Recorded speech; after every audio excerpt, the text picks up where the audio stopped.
Halo, Assalamualaikum warahmatullahi wabarakatuh. Apa kabar hari ini? Semoga selalu dalam perlindungan Allah ya. Oh iya, ngomong-ngomong soal kabar, semua di sini ingin selalu sehat kan ya?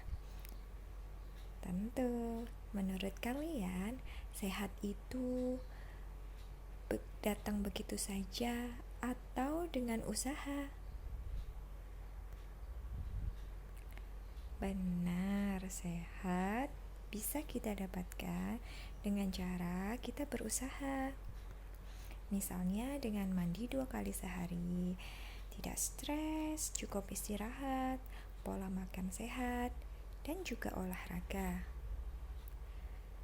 Nah, kali ini kita akan belajar tentang dasar mikrobiologi. Pada kelas 10, jurusan kimia, industri, dan analisis pengujian lab, kita akan belajar pada KD 3.1 yaitu menerapkan prosedur perawatan mikroskop, dan KD 4.1 yaitu melaksanakan perawatan mikroskop. Nah, ternyata bukan cuma tubuh kita aja nih yang butuh untuk dirawat atau dijaga supaya tetap sehat. Mikroskop yang akan kita pelajari pun juga membutuhkan perawatan agar performanya tetap terjaga, kinerjanya tetap baik sesuai dengan yang kita inginkan dan sesuai dengan fungsinya.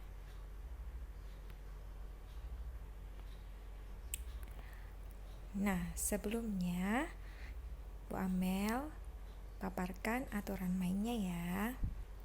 Yang pertama, ayo absen dulu di kolom komentar, tulis nama, kelas, dan nomor absen. Sudah hafal kan ya nomor absennya berapa? Yang kedua, nanti kalian bisa langsung menjawab pertanyaan di dalam slide-nya Bu Amel. Ada sekitar 8 pertanyaan. Nah, untuk 20 penjawab pertama akan dapat nilai plus. 20 penjawab pertama yang jawabannya benar semuanya akan mendapatkan triple plus. Nah, spesial banget kan ya? Ayo. Siap semuanya? Silahkan 15 detik untuk berdoa. Ayo semangat, semoga dimudahkan dalam mendapatkan ilmu yang bermanfaat ya. Amin. Nah, mikroskop.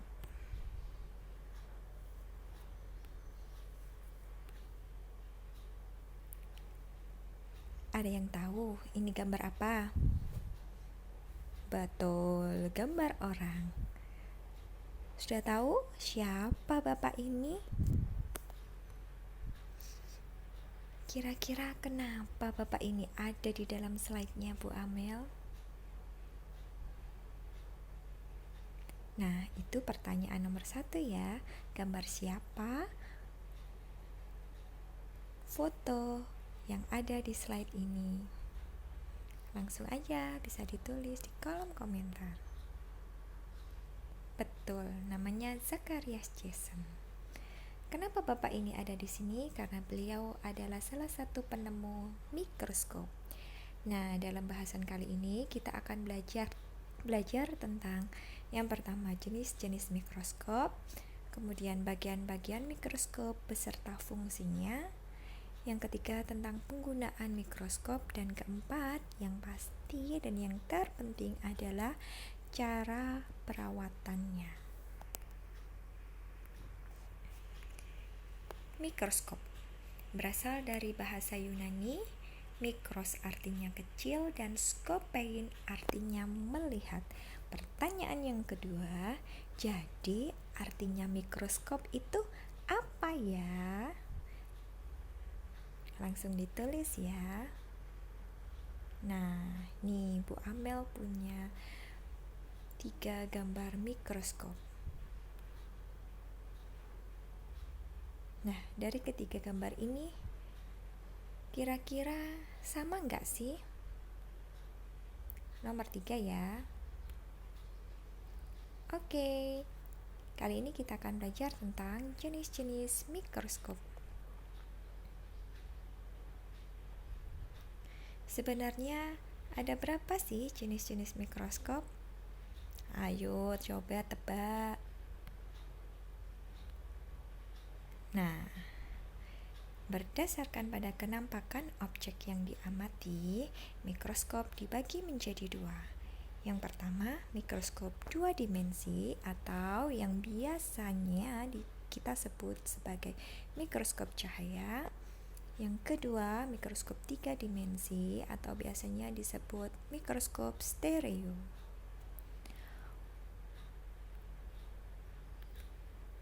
Berdasarkan sumber cahayanya, yang pertama mikroskop cahaya dan yang kedua mikroskop elektron. Nah, nggak usah bingung. Untuk yang berdasarkan kenampakan untuk yang berdasarkan kenampakan objeknya, mikroskop dua dimensi dan juga mikroskop tiga dimensi sebenarnya sama kok. Sumber cahayanya adalah cahaya, berasal dari cahaya. Bisa dari cahaya matahari langsung atau bisa juga dengan bantuan lampu.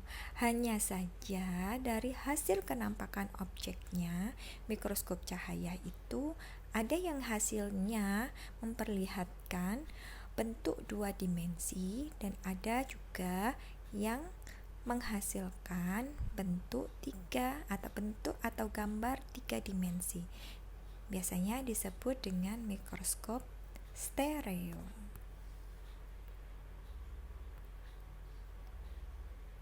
Mikroskop dua dimensi memiliki perbesaran maksimalnya sampai 1000 kali. Ada jenis monokuler dan binokuler. Hubungannya sama jumlah dari lensa okuler. Kalau monokuler berarti dia memiliki satu lensa okuler dan binokuler berarti dia memiliki dua lensa okuler. Yang ketiga, memiliki 3 sistem lensa, yaitu lensa okuler, objektif, dan juga kondensor. Benda hasil pengamatannya akan terlihat dua dimensi. Nah, ini Bu Amel punya dua gambar mikroskop dua dimensi yang serupa tapi tak sama. Betul, bedanya ada di nomor 2 yaitu monokuler dan binokuler. Yang sebelah kiri merupakan mikroskop dua dimensi monokuler karena memiliki satu lensa okuler, dan yang sebelah kanan merupakan mikroskop dua dimensi binokuler karena jumlah lensa okulernya ada dua. Mikroskop tiga dimensi atau mikroskop stereo. Nah, mikroskop ini hanya digunakan untuk benda yang memiliki ukuran relatif lebih besar. Perbesarannya hanya sampai 30 kali. Benda yang diamati akan terlihat secara tiga dimensi, sama seperti namanya. Nah, kalau komponen utamanya sih nggak jauh berbeda ya sama mikroskop dua dimensi yang sebelumnya. Nah, ini penampakannya dari mikroskop tiga dimensi. Nah, kira-kira apa coba perbedaannya dari mikroskop dua dimensi dan juga mikroskop tiga dimensi? Pertanyaan nomor 5 ya. Baik, kalau kalian masih bingung, ayo perhatikan slide Bu Amel berikut ini. Perbedaan mikroskop cahaya, maksudnya mikroskop dua dimensi, dan juga mikroskop stereo atau mikroskop tiga dimensi ada pada tabel ini. Kolom kedua berisi hal pembeda. Kolom ketiga berisi tentang mikroskop 2 dimensi dan yang paling kanan ada mikroskop 3 dimensi. Hal pembedanya mulai dari ruang ketajamannya, perbesarannya, penyinarannya, hasil pengamatannya, jumlah lensa, lensa okulernya, lensa objektif, meja objek, ukuran benda yang diamati, contoh benda amatnya, wadah benda amat, dan juga bagian yang tidak ada di antara keduanya. Nah, ini Bu Amel tuliskan ada 11 perbedaan. Kalian bisa menemukannya lagi loh. Kalian cari ya.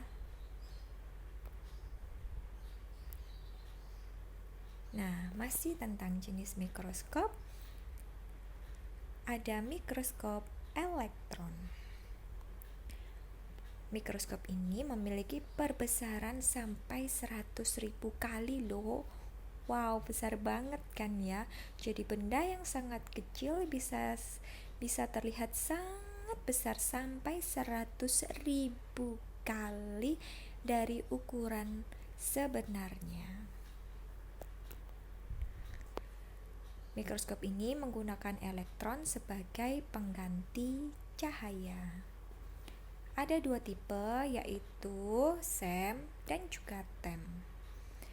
SEM digunakan untuk studi teliti arsitektur permukaan sel dan objek yang diamati terlihat secara 3 dimensi. TEM digunakan untuk mengamati struktur detail internal sel. Nah, ini gambar dari mikroskop elektron. Besar banget kan ya, memang komponennya jauh berbeda dengan mikroskop 2 dimensi maupun mikroskop 3 dimensi. Makanya dia bisa sampai perbesaran 100.000 kali. Bagian-bagian mikroskop dan fungsinya. Nah, ini videonya, nanti cek di description box aja ya. Bu Amel langsung lanjutkan.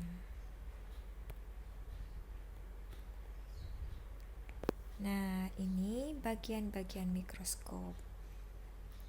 Mikroskop 2 dimensi ya yang ini, karena nanti yang akan dipakai di lab kita adalah mikroskop 2 dimensi seperti yang ada di gambar ini. Yang sebelah kiri ada bagian yang ditunjukkan. Di sebelah kiri ada tabung mikroskop atau biasa disebut dengan tubus, ada revolver, lensa objektif, penjepit, diafragma, dan sumber cahaya. Di sebelah kanan ada lensa okuler, lengan mikroskop atau biasanya juga disebut sebagai tangan mikroskop gitu ya. Kemudian meja benda, pengatur kasar atau biasa disebut dengan makrometer, pengatur halus biasanya disebut dengan mikrometer, dan juga kaki mikroskop. Nah, dari sekian banyak bagian-bagian mikroskop, kira-kira bahan pembuatannya sama nggak sih? Beda. Betul, beda. Nah, ini bagian-bagian mikroskop berdasarkan sifat optis dan non-optisnya. Ada lensa okuler, lensa objektif, kondensor, diafragma, dan juga cermin yang merupakan termasuk bagian optis yang berwarna merah, dan yang non-optis berwarna biru, yaitu tubus, lengan mikroskop, revolver, meja preparat, penjepit preparat, makrometer, mikrometer, dan juga kaki mikroskop. Nah, cek deh, ingat dulu ya, ada berapa bagian mikroskop optis dan non-optis? Pertanyaan nomor 6.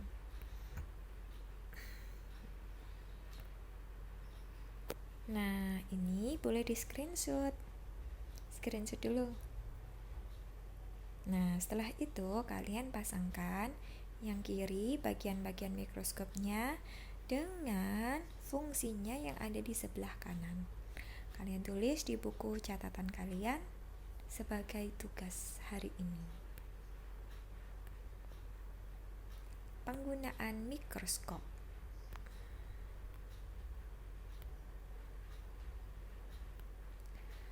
Mengamati objek atau preparat menggunakan mikroskop. Yang pertama, ambil mikroskop pada bagian lengan mikroskop menggunakan tangan kanan. Yang kedua, pastikan meja preparat dalam keadaan datar. Nah, seperti gambar ini ya. Itu gambarnya, tangannya memegang lengan mikroskop. Yang ketiga, pastikan lensa objektif berbesaran terendah berada satu poros dengan lensa okuler dengan cara memutar revolver sampai pas ditandai bunyi klik. Nah, pada gambar ini tangan kiri memegang revolver. Nah, revolver itu yang akan diputar ketika kita akan memindahkan perbesaran lensa objektif pada perbesaran yang terendah untuk pertama kalinya ya. Diputar sampai bunyi klik, baru itu menandakan kalau sudah pas. Yang keempat, nyalakan lampu atau cermin dan diafragma untuk menyesuaikan jumlah sinar yang diperlukan hingga lensa okuler tampak terang berbentuk bulat seperti gambar ini. Gitu ya. Yang keempat, tempatkan kaca preparat pada benda tepat pada lubang preparat dan jepit dengan penjepit objek. Nah, seperti yang ditampakkan pada benda itu ada penjepitnya kanan kiri supaya tidak bergeser kaca preparatnya. Yang keenam, aturlah fokus untuk memperjelas gambar objek dengan makrometer dan untuk mempertajam dengan mikrometer. Sambil dilihat dari lensa okuler ya.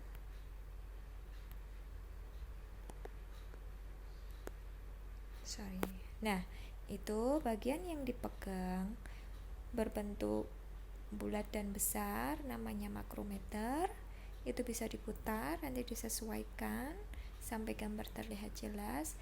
Dan yang bawahnya itu yang kecil namanya mikrometer untuk mempertajam bayangan benda.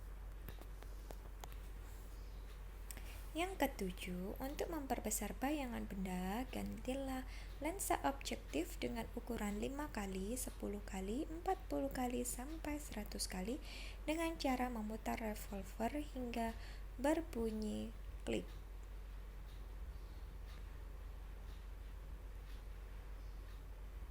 Seperti yang dilakukan pada awal tadi ya, diputar revolvernya. Kalau tadi hanya pada perbesaran paling kecil yaitu 5 kali, setelahnya kita coba yang lebih besar lagi 10 kali, lebih besar lagi 40 kali, sampai paling besar yaitu 100 kali.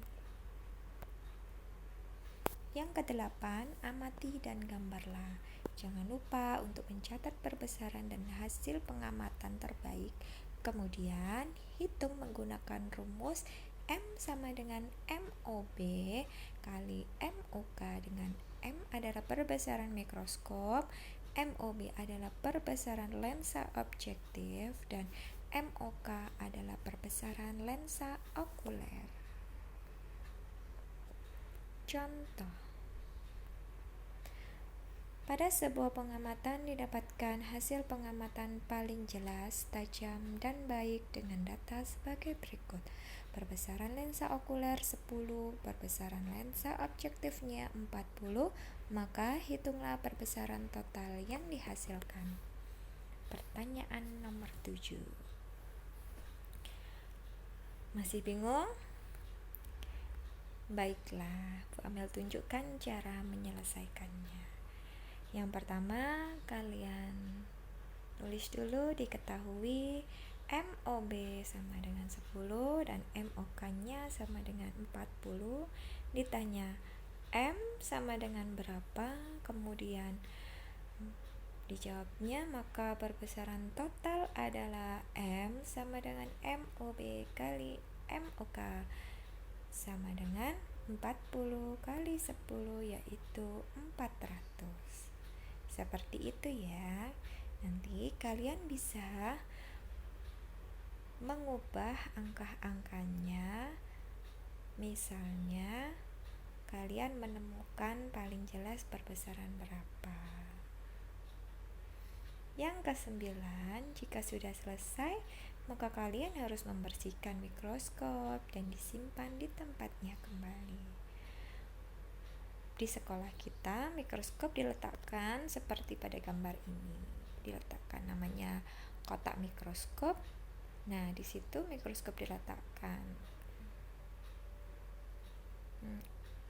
Ini video penggunaan mikroskop ya. Nanti cek aja di description box. Bu Amel lewatin. Nah, yang terakhir adalah perawatan mikroskop. Yang pertama, disimpan di tempat sejuk, kering, bebas debu, dan juga bebas dari uap, asam, dan basa.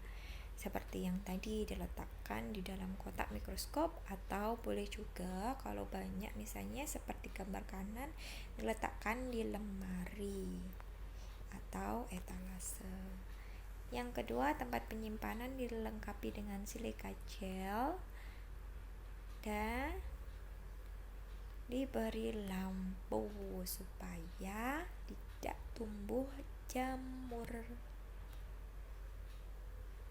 Kira-kira apa fungsi silika gel dengan sifat higroskopisnya?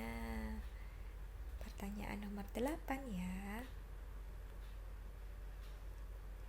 Yang ketiga, bagian non-optik dapat dibersihkan dengan kain flanel dan debu yang terselip dapat dengan kuas kecil atau kuas lensa kamera ini serta alat semprot. Ini kita sudah punya di lab kita seperti ini. Kita punya 7 jenis untuk merawat mikroskop. Nanti cek di video aja ya fungsi-fungsinya dan caranya. Yang keempat, membersihkan kotoran bekas jari, minyak pada lensa dengan kain lensa, tisu atau kain yang dibasahi dengan sedikit alkohol ether atau isopropil alkohol. Jangan sekali-sekali membersihkan lensa dengan sapu tangan atau kain yang kasar ya. Ini gambar dari ether alkohol atau isopropil alkohol. Yang kelima, bersihkan badan dan lengan mikroskop menggunakan kain lembut yang diberi dengan sedikit deterjen cair. Pakai yang cair aja ya, karena dia sifatnya lebih lembut daripada yang serbuk. Yang keenam, sisa minyak imersi pada lensa objektif dapat dibersihkan dengan silol atau silen. Hati-hati ya, karena silol dapat merusak bahan plastik. Terima kasih, sampai di sini dulu ya. Jika ada pertanyaan, silahkan dituliskan di kolom komentar dengan hashtag Tanya Bu Amel.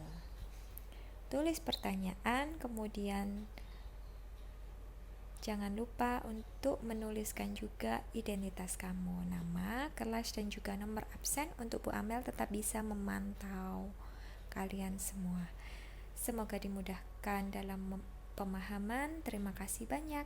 Assalamualaikum warahmatullahi wabarakatuh. Bye bye.